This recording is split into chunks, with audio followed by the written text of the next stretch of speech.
Hello, this is Akhil Roy. Welcome to this amazing channel NCERT वाला। और आज मैं लेकर आया हूं आप लोगों के लिए इनवर्स ट्रिग्नोमेट्रिक फंक्शंस का सबसे आखिरी टॉपिक, जो कि अगर सच्ची सच्ची बताऊं तो आप लोगों के सिलेबस में शायद नहीं है, लेकिन फिर भी मैं लेकर आया हूं क्योंकि दोस्तों पढ़ाई वेस्ट नहीं जाती है ना।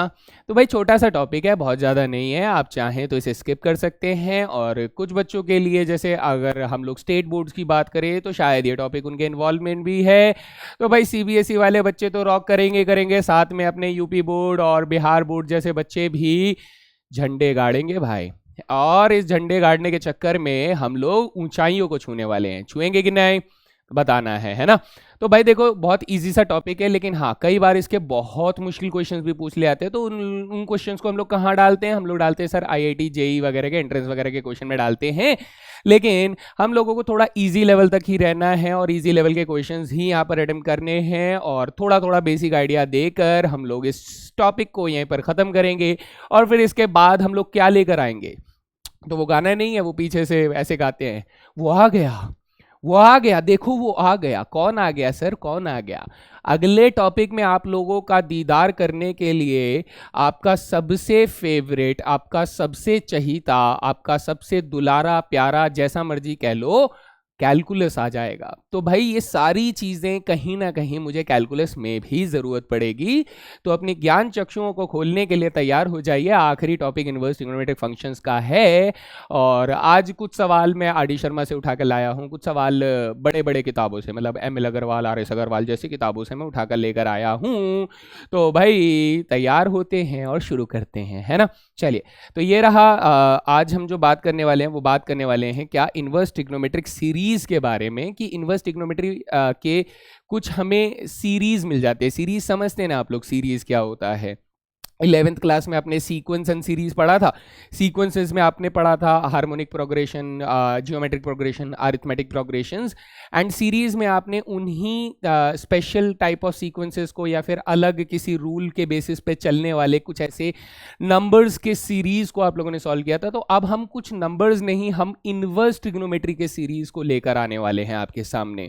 तो इनवर्स ट्रिग्नोमेट्री का जो सीरीज है वो कैसे सॉल्व करना है, उसका एकमात्र जो तरीका मैं आपको बताने वाला हूं वो ये कि sir express each term in the form of Tn-1, यानी जनरली जो इनवर्स ट्रिग्नोमेट्री के जो क्वेश्चंस होते हैं वो इसी बेसिस पर सेट किए जाते हैं कि आप उसके किसी भी टर्म को दो टर्म्स के डिफरेंस में आप उसे स्प्लिट अप कर सकते हैं। वो भी एक कोई भी टर्म और उसका प्रीसीडिंग टर्म के डिफरेंस में आप लोग उसे स्प्लिट अप कर सकते हैं। तो देखें भैया एक एक एग्जांपल लगाकर कि कैसे हम लोग कोई इनवर्स ट्रिग्नोमेट्री की जो सीरीज होती है उसको हम कैसे उसको स्प्लिट अप करते हैं दो टर्म्स के डिफरेंस में, एंड देन उसके बाद उसको ऐड करना और उसको सिंप्लीफाई करके उसका टोटल सम निकालना is very very very easy task. तो भाई लोग एकदम तैयार हो जाइए, एकदम चकाचक। मैं यहाँ पर आप लोगों के सामने सबसे पहला क्वेश्चन घेरने वाला हूँ। तो तैयार हैं आप सभी?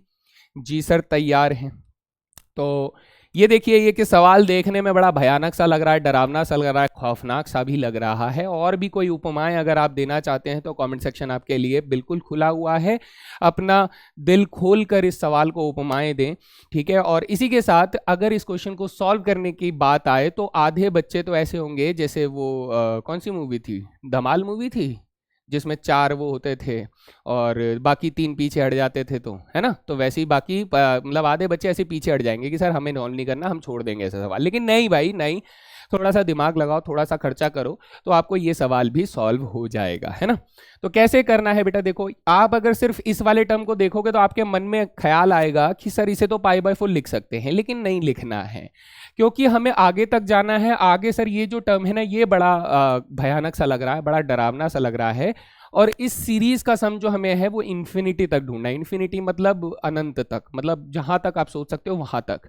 तो अब कैसे ढूंढें इसको? तो हमने कहा कि सर इस सीरीज का जो जनरल टर्म होगा, यानी nth टर्म जो है वो कौन है सर? इस सीरीज का जनरल टर्म है साइन इनवर्स में under the root n minus under the root n-1 upon में under the root of n into n+1। ये आपको इसका जनरल टर्म दिया जा रहा है। तो अब आपको क्या करना है सर, आपको ऐसा करना है कि आप इस टर्म को दो टर्म्स के डिफरेंस में रिप्रेजेंट करने की कोशिश करेंगे। वो कैसे करेंगे भाई, थोड़ा सा दिमाग खर्चा होगा, इतना सस्ता सवाल भी नहीं है कि आप लोग ऐसे हलवा बोल के इसे खा जाओगे, थोड़ा दिमाग खर्चा करना पड़ेगा। वो दिमाग कैसे खर्चा करेंगे, ध्यान दो भाई।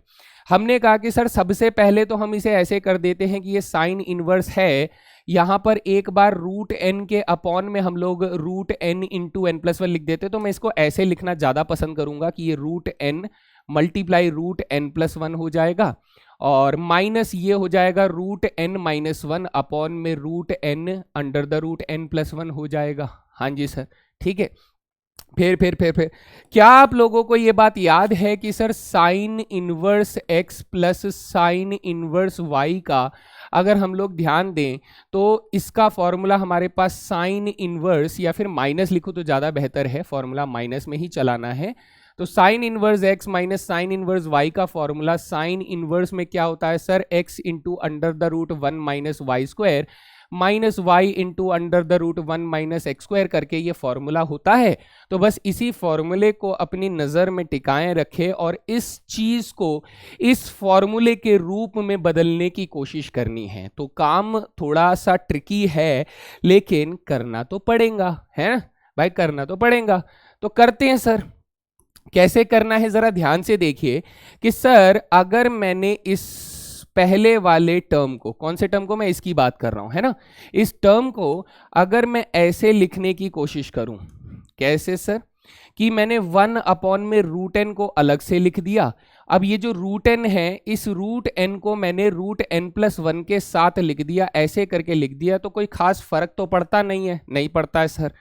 और फिर यहां पर मैंने वन अपॉन में रूट एन प्लस वन को अलग से लिख दिया, और ये जो एन माइनस वन का रूट है और एन का रूट है इसको ऐसे लिख दिया। तो थोड़ा मॉडिफिकेशन हो गया है, लिखा वही चीज है, लेकिन सर अभी भी कुछ खास ऐसा रूप हमें नहीं दिख रहा होगा। तो थोड़ा सा ध्यान दो बच्चा, थोड़ा सा ध्यान दो। क्या आप इसे ऐसे लिख सकते हो कि sir under the root n upon में जो एन प्लस वन लिखा हुआ है, इसमें अगर मैं प्लस वन और माइनस वन ऊपर कर देता हूं, ऐसे अगर ऐसे कर देता हूं, तो क्या आप इसे ऐसे लिख सकते हैं कि सर ये under the root one minus one upon में एन प्लस वन लिखा हुआ है ना, ऐसे लिख सकते हैं ना कि इसको हमने एलसीएम का ब्रेक कर दिया, तो एक बार एन प्लस वन अपॉन में एन प्लस वन आ गया तो वो कट गया, एक बार वन के अपॉन में एन प्लस वन आ गया, वो तो सर कटने नहीं वाला, तो उसे एज इट इज लिखना पड़ेगा। सो ऐसे अगर मैं लिखूंगा तो क्या मैं इसको इन फर्दर स्टेप्स ऐसे लिख सकता हूं कि ये वन माइनस वन अपॉन में under the root N plus one का होल स्क्वायर हो जाता है, ऐसे लिख सकते हो, है ना। ये रफ में लिखना बेटा, रफ में लिख लेना, मैं इसमें पेज में साफ कर दूंगा, अभी बिल्कुल साफ साफ बता रहा हूं मैं तुमको, बाद में मत कहना कि हाँ सर वो स्टेप कहां से आया था, लिख लेना इसको रफ में, ठीक है। तो ये जो स्टेप है कौन सा सर, ये वाला जो टर्म आप लोग देख पा रहे हो, इस टर्म को हम लोग इस फॉर्मेट में रिप्रेजेंट कर सकते हैं आफ्टर सम सिंप्लीफिकेशन स्टेप्स। तो सर लिख सकते हैं, तो लिख देते हैं, लीजिए। हमने क्या कहा कि सर इसको हम लोग रीराइट कर सकते हैं कुछ इस फॉर्मेट में, जिसमें हमारे पास ये साइन इनवर्स में वन अपॉन में रूट एन तो है ही, इसको मैं लिख सकता हूं under the root one minus one upon में under the root N plus one का होल स्क्वायर। जी सर, है ना। अच्छा, तो यहां तक लिखने के बाद मैं कहता हूं कि सर इस वाले टर्म को अगर थोड़ा सा फोकस करें तो इसका क्या रिजल्ट हो सकता है। तो आप कहेंगे सर हमें under the root N minus one upon में एन दिया गया है, अगर मैं इसे सिंप्लीफाई करूं तो ये वन माइनस वन अपॉन में एन में लिखा जा सकता है। एलसीएम ब्रेक करेंगे, एलसीएम ब्रेक करके एन से एन कट जाएगा, वन अपॉन में एन बच जाएगा, डन है सर। फिर क्या मैं इसको ऐसे लिख सकता हूं कि ये under the root one minus one upon में अंडर द रूट एन का होल स्क्वायर है। हाँ सर, ऐसे भी लिखा जा सकता है। तो अगर ऐसे लिखा जा सकता है तो मैं ये वाले स्टेप को कैसे लिख दूं सर, ये वाले स्टेप को मैं ऐसे लिख दूं कि under the root one upon में एन प्लस वन तो लिखा हुआ है, इसको हम लोग लिख सकते हैं वन माइनस वन अपॉन में अंडर द रूट एन का होल स्क्वायर लिख सकते हैं, एंड देन ब्रैकेट्स क्लोज, है ना। तो थोड़ी सी मेहनत करी, थोड़ा सा स्मार्टनेस दिखाया, और उसके बाद हम लोगों ने इस पूरे स्ट्रक्चर को ऐसे लिखने की कोशिश करी। अब बच्चे अपने दिमाग में थोड़ा सा जोर लाओ और कहो कि सर अगर मैंने x को वन अपॉन में रूट एन ले लिया, और अगर मैंने y को वन अपॉन में रूट एन प्लस वन ले लिया, तो क्या ये वाला स्ट्रक्चर ऐसे लिखा जा सकता है, हाँ या ना।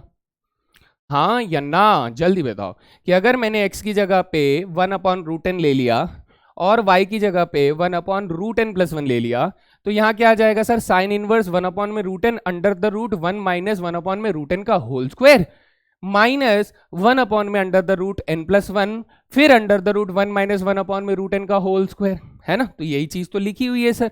सर अगर लिखी हुई है तो क्या मैं इस चीज को ऐसे लिख सकता हूं कि ये sir sine inverse 1/√n minus sine inverse 1/√n+1 में ये टूट जाएगा, हैं जी।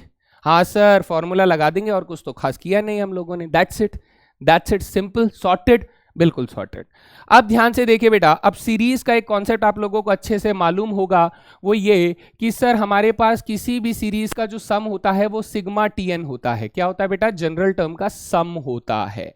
अब अगर मैं इसमें थोड़ा सा आप लोगों को मेहनत करने के लिए बोलूं, मतलब दिमाग लगाने के लिए बोलूं, तो आप कहेंगे सर सिग्मा टीएन का मतलब ये हुआ कि आप ऐसा कहना चाहते हैं कि हमने साइन इनवर्स 1/√2 था माई प्लस साइन इनवर्स हमारे पास क्या था भाई, क्या था √2 - 1/6 था, √2 - 1/6 था, plus dot dot dot dot dot ऐसे करके हमारे पास यहां पर क्या था सर, साइन इनवर्स में √n - √n+1 नहीं, √n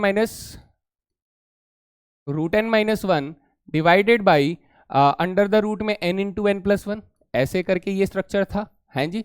और plus dot dot dot dot dot infinite terms तक ये पूछ रहा है। अच्छा, तो हमने कहा कि सर अगर मैं इस टर्म को दो टर्म्स के स्प्लिट में लिख सकता हूं, किसको, इस वाले टर्म को अगर मैं दो टर्म्स के स्प्लिट में लिख सकता हूं, कैसे कि सर ये साइन इनवर्स में 1/√n माइनस साइन इनवर्स में 1/√n+1 के फॉर्मेट में अगर मैं इसे लिख सकता हूं, है ना, ऐसे लिख सकता हूं।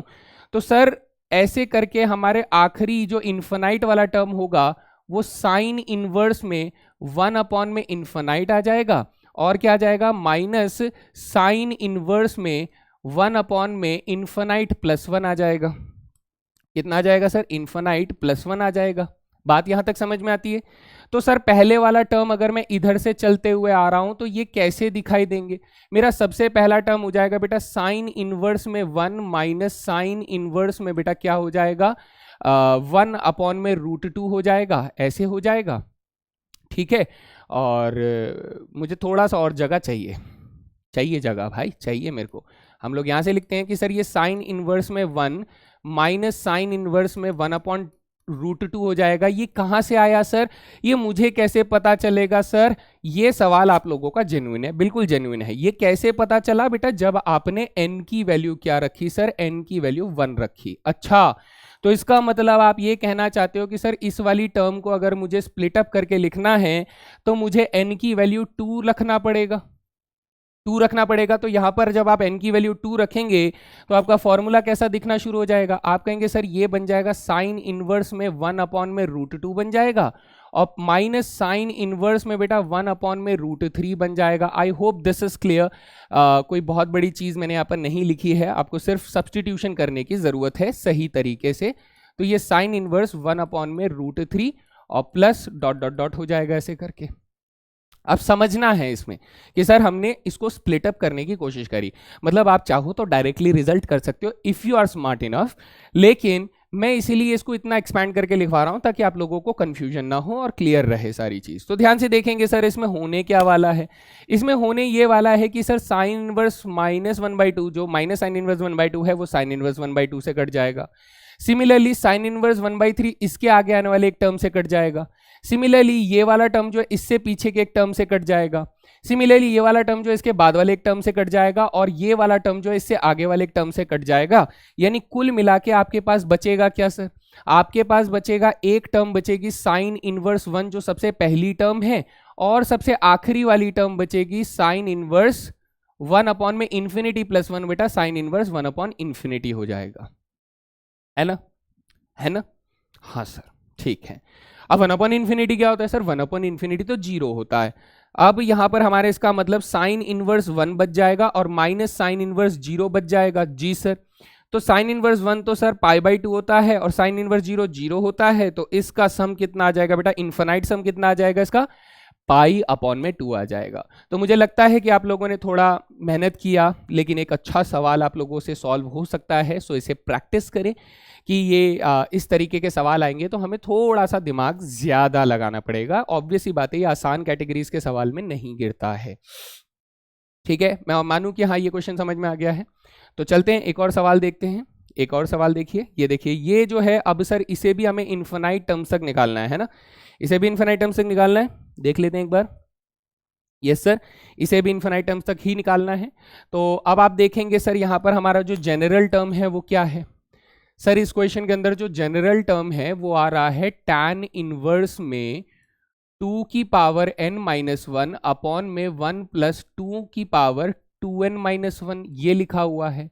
तो क्या मैं इसको ऐसे लिख सकता हूं कि सर ये tan इनवर्स में 2 की पावर n माइनस 2 की पावर n माइनस 1 हो जाएगा, ऐसे लिख सकते हैं। तो ये 1 प्लस 2 मल्टीप्लाई 2 की पावर n मल्टीप्लाई 2 की पावर n माइनस 1 हो जाएगा। सर ये चीज समझ में आई कि नहीं आई? आई कि नहीं आई? ये तो समझने वाली चीज है? ये वाली समझने की कोशिश करते हैं। इधर देखिए दोस्त, अगर आप 2 की पावर n में 2 की पावर n माइनस 1 माइनस करते हैं तो यू कैन टेक 2 की पावर n माइनस 1 कॉमन, तो आपको पहले में से 2 बचेगा, दूसरे में से 1 बचेगा। अब 2 माइनस 1 1 होता है, तो सर 2 की पावर n माइनस 1 हो जाएगा। कौन? 2 की पावर n माइनस 2 की power n minus 1 is equals to 2 की पावर n माइनस 1। ये वाला पार्ट तो समझ में आ गया। सर नीचे वाला भी समझा देते तो आपका थोड़ा भला हो जाता है जी। तो 2 की पावर n को अगर मैं 2 की पावर n माइनस 1 से मल्टीप्लाई करूंगा तो लॉज ऑफ एक्सपोनेंट ये कहते हैं कि सर दोनों पावर्स को जोड़ देना, और जोड़ दोगे तो बेटा ये 2 की पावर क्या बन जाएगा? 2n माइनस 1 बन जाएगा। तो ये देखिए 2 की पावर 2n माइनस 1 को मैंने कैसे लिख दिया? मैंने ऐसे लिख दिया। तो बात समझ में आती है ना? तो बेसिक चीजें हैं ये दो, क्या किया हमने? कैलकुलेशंस किए हैं, जो कि स्मार्ट वर्क है जिसे कह सकते हैं। तो अब हम लोग यहां से जानते हैं कि सर हमारे पास tan इनवर्स का एक फॉर्मूला होता है, that is tan inverse x minus tan inverse y। क्या फॉर्मूला होता है सर? tan इनवर्स में x माइनस वाई अपॉन में 1 प्लस एक्स वाई के फॉर्मेट में ये फॉर्मूला होता है। तो आप कहेंगे सर इसके अंदर अगर हम लोग लेट कर लें कि x जो है वो हमारे पास क्या हो जाता है सर? 2 की पावर n हो जाता है, और y जो होता है वो 2 की पावर n माइनस 1 हो जाता है। तो क्या ये फॉर्मूला अब ऐसा दिखना शुरू हो जाएगा? हाँ या ना? है ना? ये ऐसे दिखना शुरू हो जाएगा। अगर x की वैल्यू 2 की पावर n और y की वैल्यू 2 की पावर n माइनस 1 रख देते हैं तो ये बिल्कुल ऐसा स्ट्रक्चर करना शुरू कर जाएगा। तो आप अगले ही स्टेप में इसको क्या लिख सकते हैं कि सर हमारा जो जनरल टर्म है वो क्या बन जाता है? tan इनवर्स में 2 की power n minus tan inverse में 2 की पावर n माइनस 1 हो जाएगा। बढ़िया सर, एकदम ना दिन दिन ना, बढ़िया है ना? बेसिक लेवल पे सर स्प्लिट अप हो गया कि सर हमने दो टर्म्स के डिफरेंस में से लिख लिया, दो कंसेक्यूटिव टर्म्स के डिफरेंस में हम लोगों ने इसको लिखकर दिखा दिया। अब क्या करेंगे? अब एसएन ढूंढेंगे। सर एसएन ढूंढने के लिए हम कहेंगे कि अगर मैं इसको जनरल फॉर्मूला मान लूं सभी के सभी टर्म्स के लिए, सभी टर्म्स के लिए जनरल फॉर्मूला मान लूं, तो मेरा एसएन का सबसे पहला टर्म क्या हो जाएगा? सर मेरा एसएन का सबसे पहला टर्म हो जाएगा एन की वैल्यू 1 रखने पर। एन की वैल्यू 1 रखेंगे तो ये tan इनवर्स 2 हो जाएगा माइनस tan इनवर्स 1 हो जाएगा। ये हो गया हमारा सबसे पहला टर्म, ठीक है सर। प्लस जब मैं n की वैल्यू 2 रखूंगा तो ये बन जाएगा tan इनवर्स 4 बन जाएगा माइनस tan इनवर्स 2 बन जाएगा। जी सर। प्लस अगला टर्म अगर हम लोग जाएंगे तो tan इनवर्स में बेटा क्या आ जाएगा? 3 रखेंगे तो 8 आ जाएगा, फिर माइनस tan इनवर्स में 4 आ जाएगा। जी सर। और ऐसे ही चलते रहेंगे तो लास्ट टर्म जो होगी इन्फिनाइट वाली वो क्या हो जाएगा सर? वो हो जाएगा tan इनवर्स 2 की power infinity minus tan inverse 2 की पावर इन्फिनिटी माइनस 1 हो जाएगा, है ना? ऐसे करके आ जाएगा। जी सर बिल्कुल, ये मेरा इन्फिनाइट वाला टर्म है बेटा, जहां पर इन्फिनिटी को टच कर रहा होगा n की वैल्यू, ठीक है सर। तो ऐसा करेंगे तो आप कहेंगे कि सर ये tan इनवर्स 2 जो है ये tan इनवर्स 2 के साथ कट जाएगा। सर ये tan इनवर्स 4 जो है ये tan इनवर्स 4 के साथ कट जाएगा। ऑब्वियस सी बात है ये tan इनवर्स 8 इसके अगले किसी माइनस tan इनवर्स 8 के साथ कट जाएगा, और ऑब्वियस सी बात है ये tan इनवर्स 2 की पावर इन्फिनिटी माइनस 1 इससे पहले आने वाले किसी tan इनवर्स 2 की पावर इन्फिनिटी माइनस 1 से कैंसिल हो जाएगा। सांस ले लूं थोड़ी सी?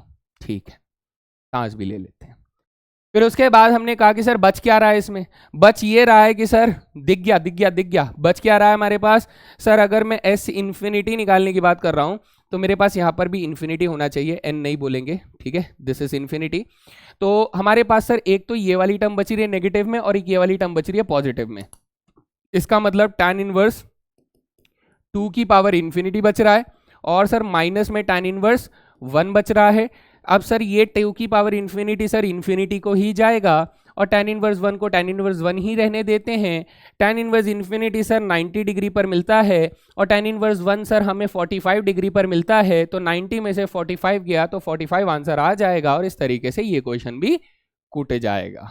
समझ में आया है ना? आराम आराम से करना है, मतलब एकदम से आपको लगेगा कि हाँ सर बहुत भारी सवाल है, लेकिन धीरे धीरे धीरे प्रैक्टिस करते करते आप इसमें मास्टरी कर सकते हैं। तो फॉर्मूला का खेल है, थोड़ा सा सिंप्लीफिकेशन एक्स्ट्रा लेवल पे लगानी है। और कॉन्सेप्ट कौन सा चल रहा है सर? कॉन्सेप्ट चल रहा है हमारा सीक्वेंस सीरीज के सीरीज वाला कॉन्सेप्ट, है ना? चलो आगे चलते हैं सर। अगला सवाल हमारे पास क्या आता है? नेक्स्ट क्वेश्चन सर कुछ इस तरीके से दिखाई दे रहा है, यहां पर इन्फिनिटी नहीं बोल रहा है तो मैं यहां पर लिख देता हूं up to n terms, up to n terms, यानी इन्फिनिटी तक नहीं जाना है sir, up to n terms तक मुझे आंसर देना है। तो लेट्स सी, इसमें अगर मैं सबसे पहले एस एन ढूंढना चाहता हूं तो मेरा पहला टर्म आप कैसे लिख सकते हैं?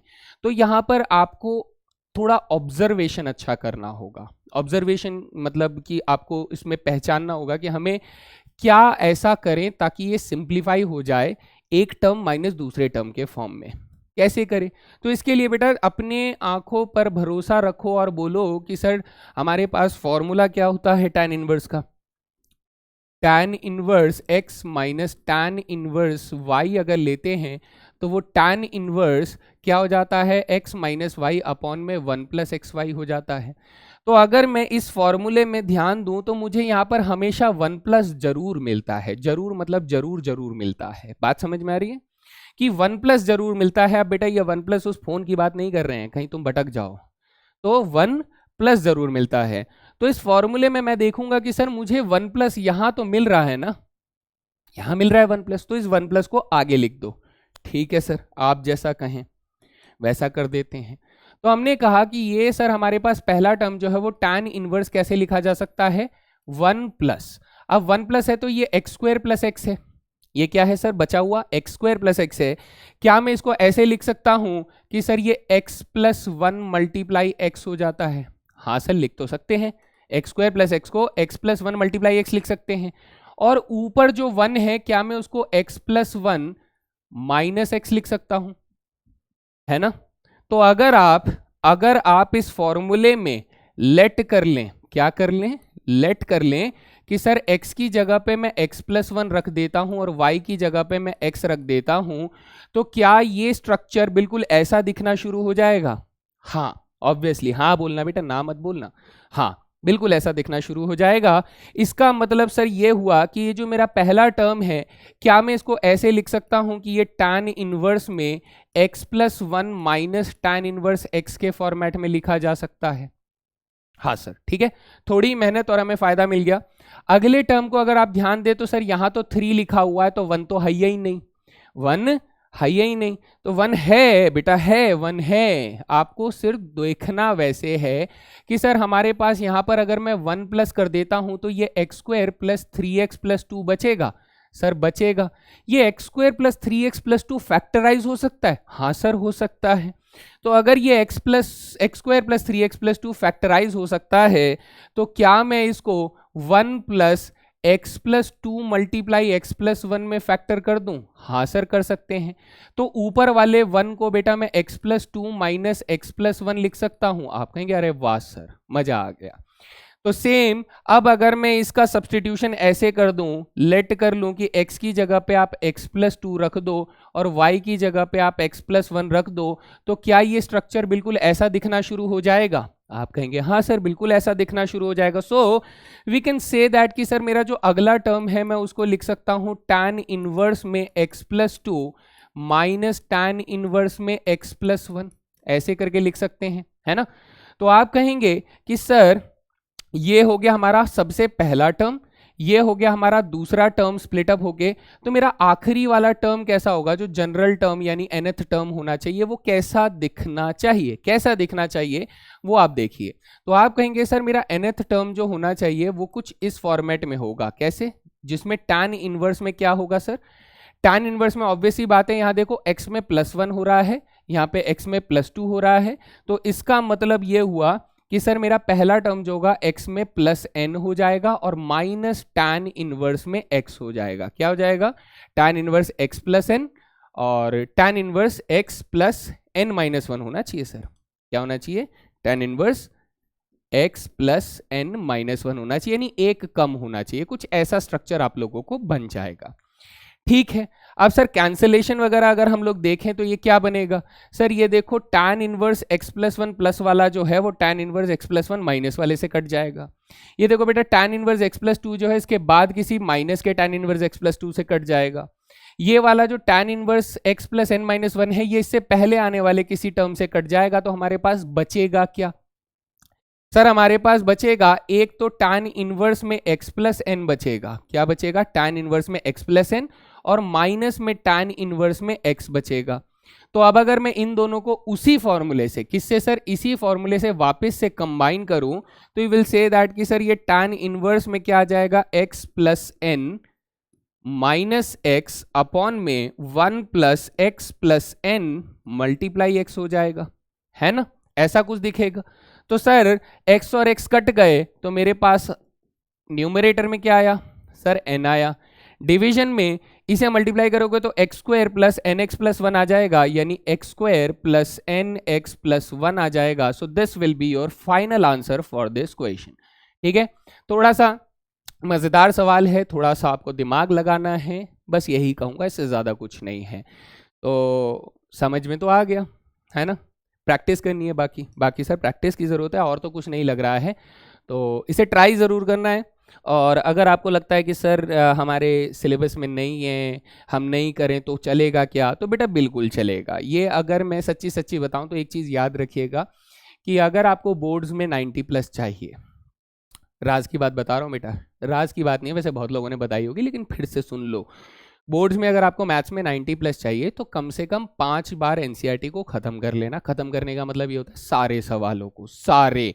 इसमें ये मत सोचना कि हाँ सीबीएसई ने ये वाले सवाल छुड़वा दिए, ये वाली प्रॉपर्टी छुड़वा दी, ये वाला क्वेश्चन मना किया है, ये सब पहले साइड कर दो बेटा। एनसीईआरटी इस समझ लो कि आप लोगों के 12th के लिए बहुत बढ़िया, जिसे आप कह सकते हो कि एक धार्मिक ग्रंथ है, ठीक है, जिसे पढ़ना आपके लिए ज़रूरी है। अगर आपको लगता है कि सीबीएसई में जो टॉपिक्स ओमिटेड किए गए वो नहीं पढ़ेंगे तो कहीं ना कहीं बेटा आप दुनिया की भीड़ में ना पीछे रह जाओगे, और आपको अभी तो नहीं लगेगा, अभी तो ऐसा लगेगा कि हम तो सर 12th पास कर लिए, बहुत बढ़िया आ गया, लेकिन जब आप फील्ड में उतरोगे और आपको पता चलेगा कि सर अब हमें 12th की मैथमेटिक्स की ज़रूरत है, जैसे मान लीजिए आप यहाँ से आगे जाके कोई ना कोई कोर्स तो ज्वाइन करोगे, या तो आप इंजीनियरिंग करोगे, या तो आप बेटा कोई ऑनर्स का कोर्स करोगे। तो जब भी कोई कोर्स अगर आप करोगे और वहाँ पे जब मैथमेटिक्स आएगी तो तब आपको एक सपना आएगा,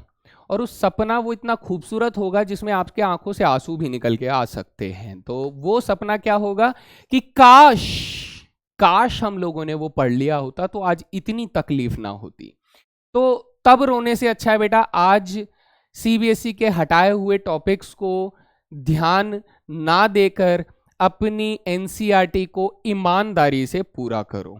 ठीक है, तो आपको क्या लगता है, आपको सच सच बताओ, आपको ये लगता है कि हाँ सीबीएसई ने जो टॉपिक्स हटा दिए हैं वो आपके फायदे के लिए हटाए हैं? नहीं बेटा, आपसे पहले जब सीबीएसई ने कोई टॉपिक अगर नहीं हटाए होंगे तो वो पढ़ने के लिए दिए थे ना। क्यों दिए होंगे? कुछ तो सोचकर दिए होंगे, तब भी तो सवाल आते थे, तब भी तो बच्चे पढ़ते थे कि नहीं पढ़ते थे, पास भी करते थे, पूरा सिलेबस आता था, अच्छे से पढ़ाई करते थे, स्कोर भी करते थे। आप कभी किसी टॉपर बच्चे से बात किए हो? टॉपर बच्चा बोलता है कि ये सब तो बहुत छोटी छोटी चीजें हैं, मैं तो इससे आगे की चीज पढ़ रही हूं या पढ़ रहा हूं। कभी उसका लेवल ऑफ कॉन्फिडेंस देखा है? डर लगता है, खुशी होती है, कुछ फील होता है उनको देखकर? नहीं होता होगा। क्यों? क्योंकि सीबीएसई ने टॉपिक हटा दिया। अपने को क्या, अपने को तो बस पास होने का है। नहीं बेटा नहीं, ये चीज़ें आपको ये समझनी होगी कि क्लास 12th के अंदर जो आपकी एज है, मान लो आप लोग मुझे ऐसा लगता है कि आप लोग 16, 17, 18 के मिड रेंज के बीच में ही होंगे, यहीं कहीं की उम्र में होंगे। तो आपकी उम्र के हिसाब से जो एनसीईआरटी के अंदर दिया गया ना वो भी कम है, सुन लो, वो भी कम है। कभी यूपी बोर्ड की किताब उठाकर देखना, ठीक है। आपको लगेगा कि सर ये सब तो अपने को इंजीनियरिंग में पढ़ाया जाना चाहिए, ये 12th में क्यों पढ़ाया जा रहा है, बोलो अगर मैं गलत बोल रहा हूं, है ना। तो यूपी बोर्ड वाले बच्चे एक लेवल पे उस लेवल की तैयारी कर रहे होते हैं जहां पर सीबीएसई के बच्चे कई हद तक पीछे रहते हैं। ये कहावत बहुत सच्ची है कि सीबीएसई में अगर कोई बच्चा 90 प्लस ला रहा है तो यूपी बोर्ड वाला 70 प्लस में भी उससे आगे ही पाया जाएगा। क्यों? क्योंकि वो आपसे कई गुना मुश्किल मैथमेटिक्स पहले से ही डील कर रहा है, वो उसको सॉल्व करना जानता है, और अगर सॉल्व भी नहीं कर पा रहा है तो at least he knows the concept. फर्क है। तो बेटा दुनिया में आपको लग रहा होगा कि सर अभी के लिए हम छोड़ देते हैं, बाद में कर लेंगे ना, तो बाद में तो बेटा तुम्हारे पास 1000 चीजें और होंगी एक्सक्यूज बनाने के लिए। जब आज का समय है तो मेरे हिसाब से पढ़ाई वेस्ट नहीं जाती है। बाकी आप अपनी चॉइस के हिसाब से कुछ भी कर सकते हैं भाई, क्या फर्क कर सकते हैं ना। तो बात क्लियर हो गई है सर, आखिरी सवाल कराओ। काफी लंबा प्रवचन आपने दे दिया है, सुन सुन के पक गए। सुनो भाई सुनो, चलो। तो आप देखिए ये एक और क्वेश्चन हमारे पास है, and this is the last question. जैसा कि मैंने बताया बहुत छोटा सा टॉपिक है, बस छोटा सा कॉन्सेप्ट है, लगा देना है। तो अब ये कॉट इनवर्स में चल रहा है, मैं अगर इसको सॉल्व करना चाहूँ तो मैं इसे कैसे करूंगा, मैं इसे tan इनवर्स में बदल दूंगा।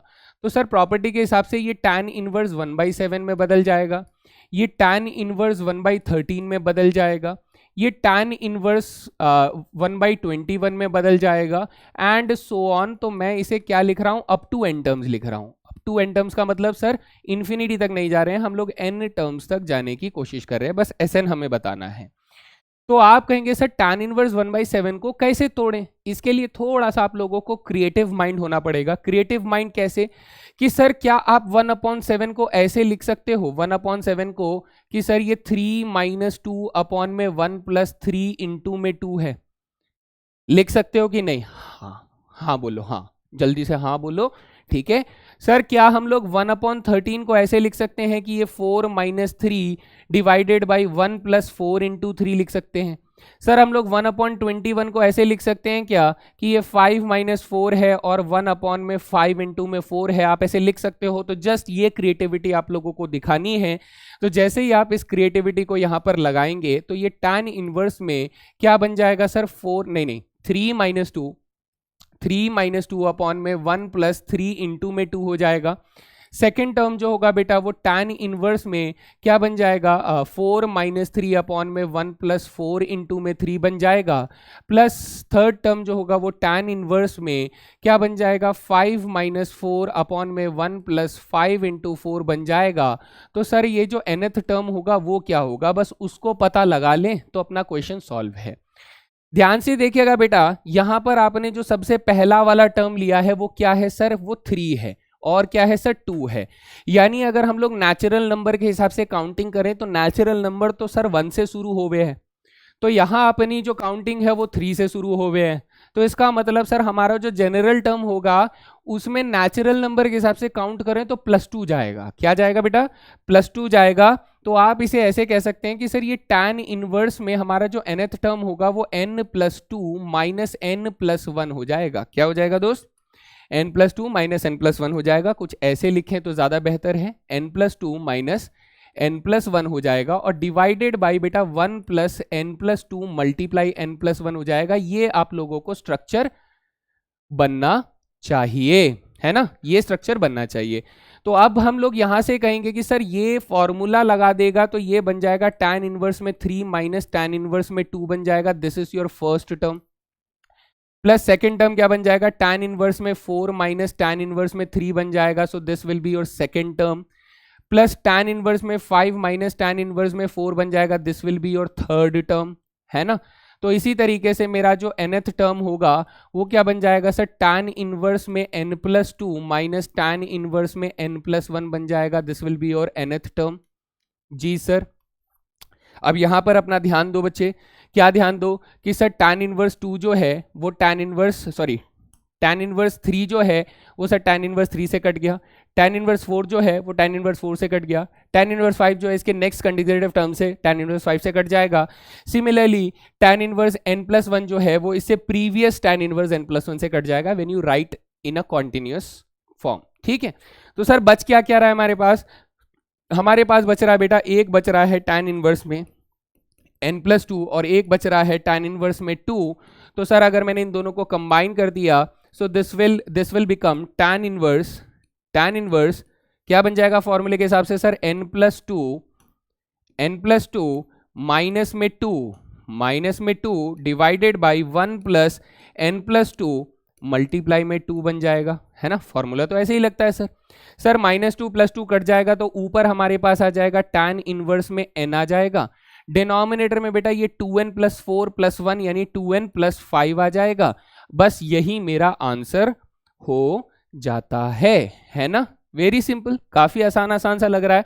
तो बस इतना ही करना था, इतना ही है, इससे ज्यादा कुछ नहीं है। घबराना बिल्कुल नहीं है, आराम से सॉल्व करें, प्रैक्टिस करें और यहाँ पर ये जो अपना सीरीज वाला कॉन्सेप्ट है वो हो जाता है पूरा।